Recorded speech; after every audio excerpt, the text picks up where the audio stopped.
Welcome back, everyone, to this episode of Dale's Rails. And this episode, I decided that I needed to refocus my energies back to constructing my layout. And one of the things I wanted to try to attempt was a static grass application. And one of the things I was going to need for that is a static grass applicator. So, I've seen some other videos on this, and I thought, I wanted to try this out myself and see if once and for all, if it is a viable solution to convert a $5 bug zapper into a static grass applicator. So, let's check this out. I thought I'd film this bug zapper conversion to a static grass applicator for you guys. And, I've already pre-cut all the parts. I've cut the end of the strainer here off and these plastic tubes. You can just get these at your, your local home improvement stores, just clear plastic tubing. And this is just a sleeve over the metal. This is going to be, I want this long enough to give me some extra support. And it's debatable whether you need this longer tube. I'm going to sleeve over that just to take up the gap in here. I want this to be somewhat secure so this doesn't flop around there. And I don't know if you really need these, but I'm going to put them on there anyway. And this I'm going to use this part here as the back side. So I want this to go in there like that. I believe, yeah, that way. I'm right-handed, so I think I'd rather have this button on this side. And so the idea is just to put this in here. And these come with, some short pieces of wire that connect to the, the little fly swatter here, I guess you might call it. These have like 3 grids in them. There's 2 outer grids and a center grid. The center grid is the positive on this.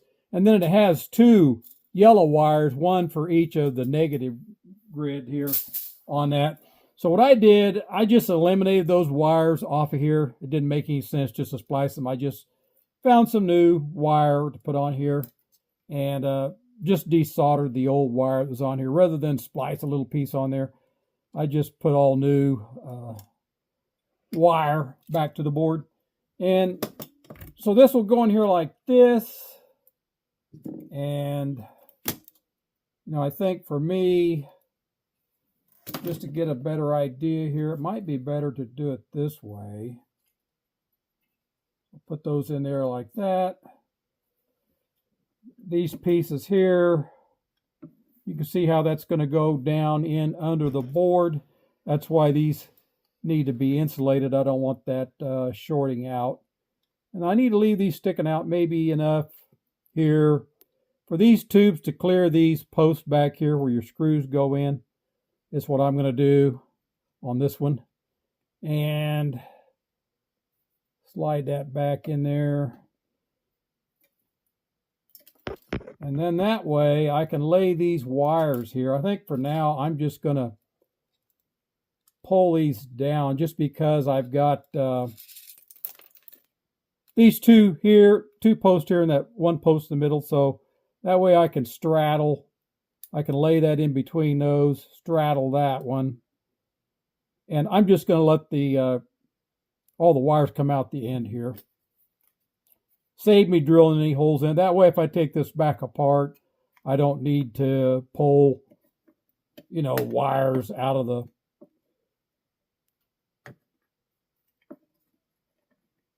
clamshell here to access it for whatever reason. And then this will go back in like that. So I think I'm happy with that. That's real secure. I don't even have the screws in yet. So it's going to be pretty easy just to pop these screws back in. And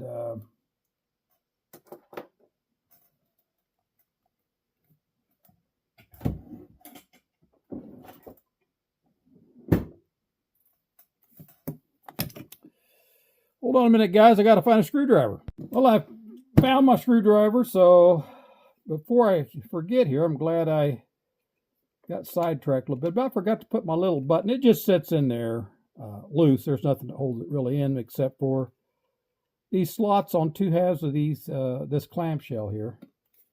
Well, that can go back in there like this.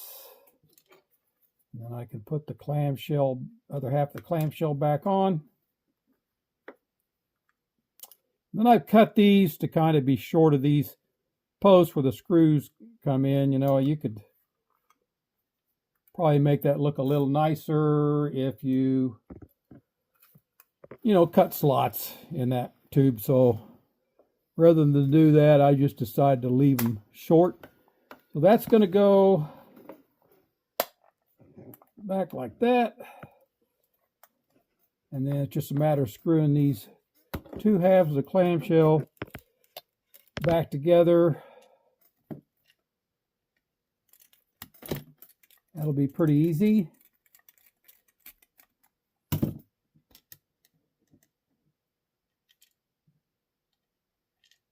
Stick all these screws back in real quick. Tighten them down real quick.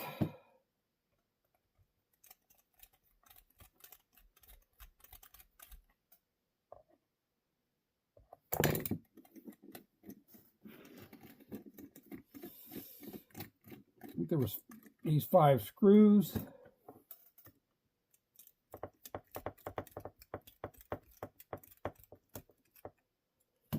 And I think, yeah, that's probably a good distance back.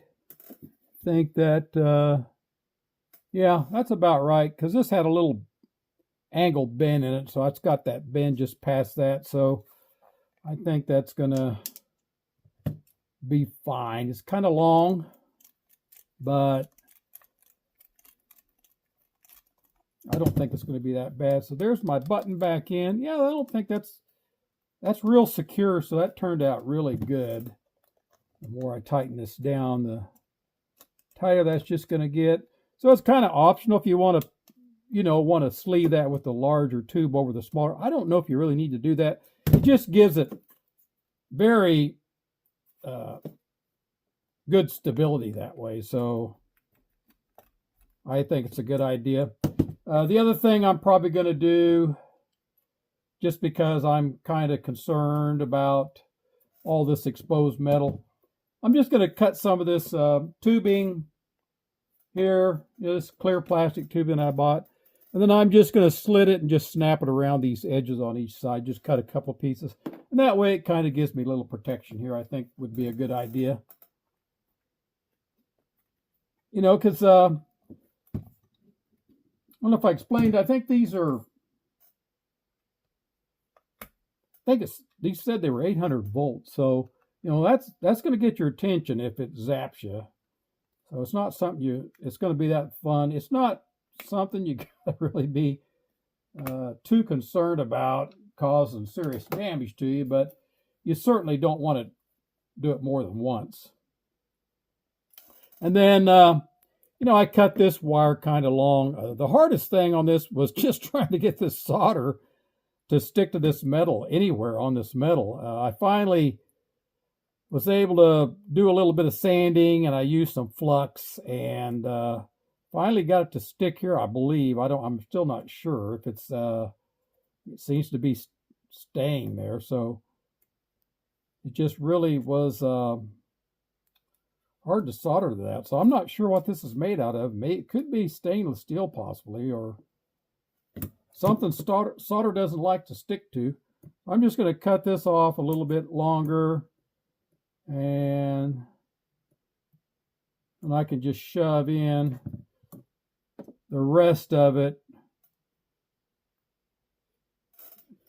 inside the handle here, just to give me a little bit extra slack.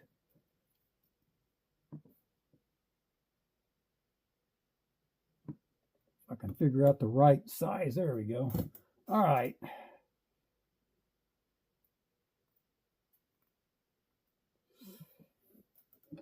And then help matters out here with the soldering. I want to tin the end of that wire a little bit.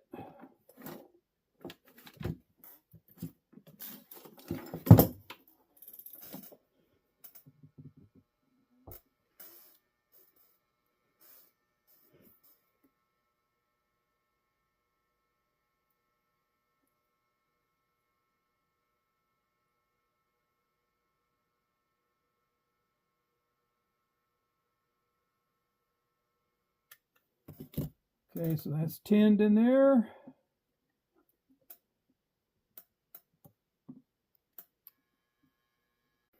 Okay, on this wire here, I'm going to, once you pull this boot off, you're going to have to pull the boot off.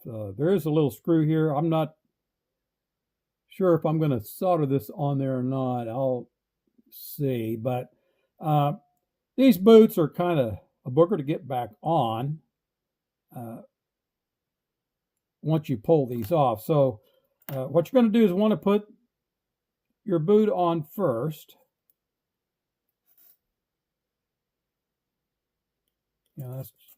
I kind of like the idea of having an insulated one. You don't have to use an insulated one.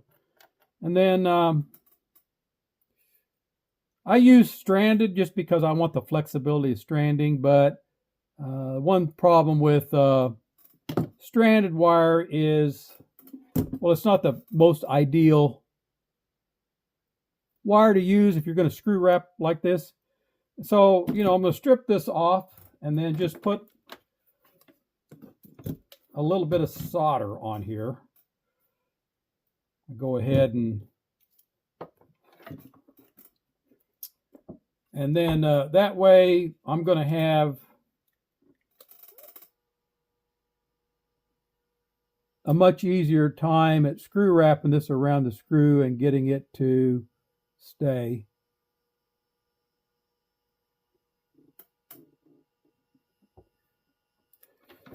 Okay. And then I think that's cool enough. I'm going to stick this, you have to stick this in the barrel, and there's a little slot in these that the wire comes through. So you're going to have to make sure your wire's not too big. And then just thread it through there. Maybe get a pair of needle nose or something to help pull it through a little bit. Okay, there that is. And then when you screw wrap your wire around the screw terminal, you always need to make the hook go in the same direction as the screw's going to tighten. You never want to put the screw wrap around the screw backwards. And there is a right way of doing this, because one way the wire is going to get tighter and the other way it's going to get loose. So to screw wrap properly, you always have to tighten or wrap the hook in the direction the screw will tighten down in. So you can see I wrapped it around this way, which is clockwise, and that's the way the screw is tighten down clockwise. And that's going to tighten and close that hook for you. If you do it the other way around, that hook won't get tight.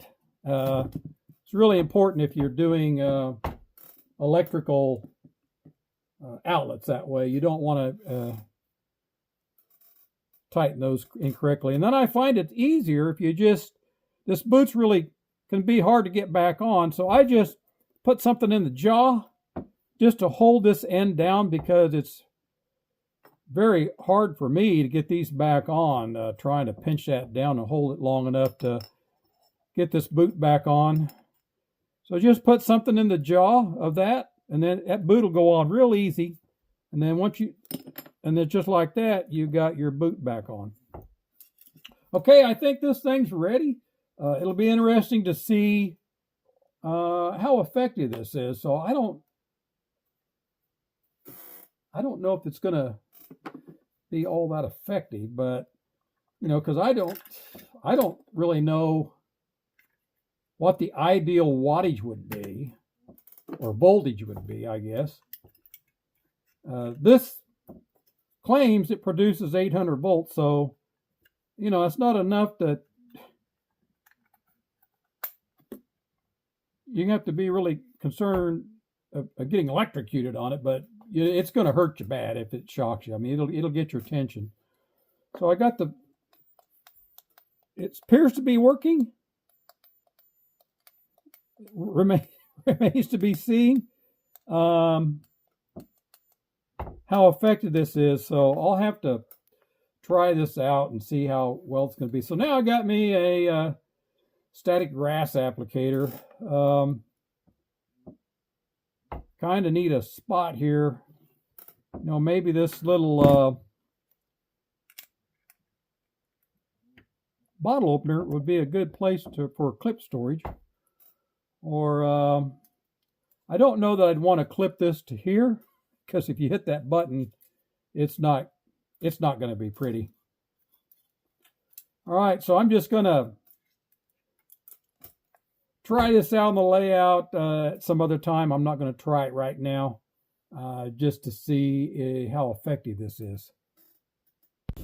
Well, I thought I'd try this out. I got a little bit of glue down there and see.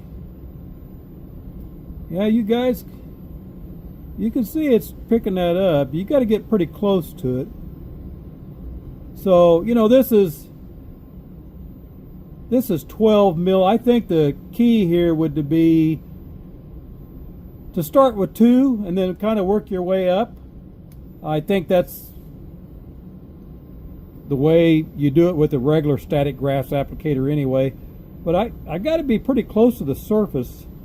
And let me just see. Yeah, I can get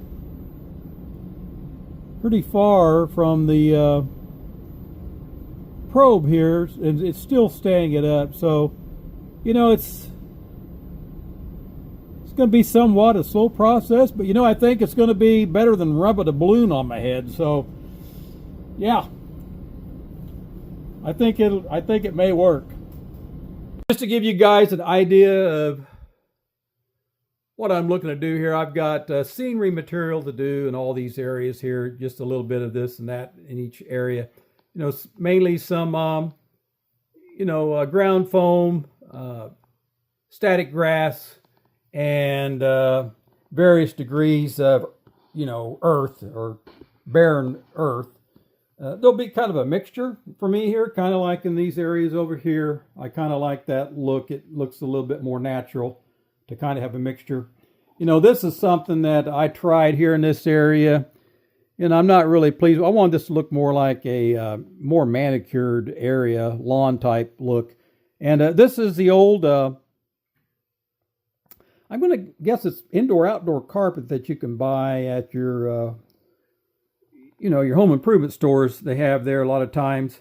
And this was what I had my entire layout covered with at one time, and it did a very good job of sound deadening, but it's just it just looks too perfect. So it's not something that's going to allow you to experiment with doing some of these scenic elements. And that, to me, that was part of the building a layout, was actually doing this aspect of the model railroading. And I really need to get back on it. I've been kind of focusing my energy on new acquisitions for the layout, and doing some videos on that. That's been fun too.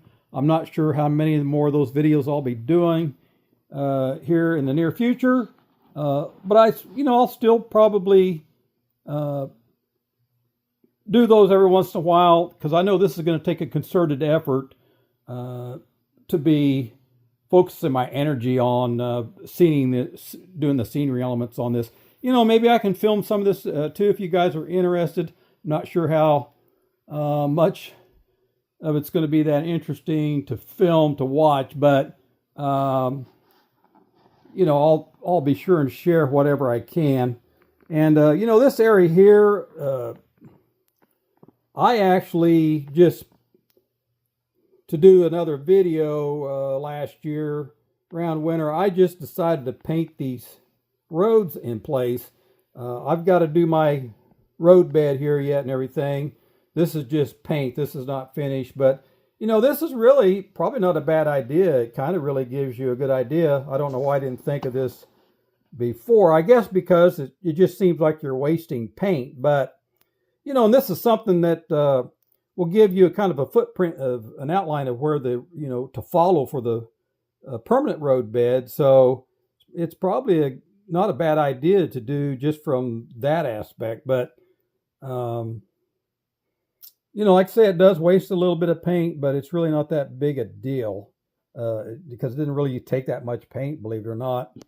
And this will all get eventually, scenic all the way to the area here. I've got some plans to do in and around the station there yet. So quite a bit to do. And, like I said, I'll still try to send out some videos of, if I run across some new acquisitions. I'm not sure how much I'm going to be focusing on that anymore. But, the end of this month, I do have my first train show of the year coming up. So it remains to be seen if I come away with anything from that. It's hard to imagine that I won't, but you just never know. So, that'll be coming up real soon here. But for now, that's all I have. And you guys have been watching Dale's Rails. Thanks for watching.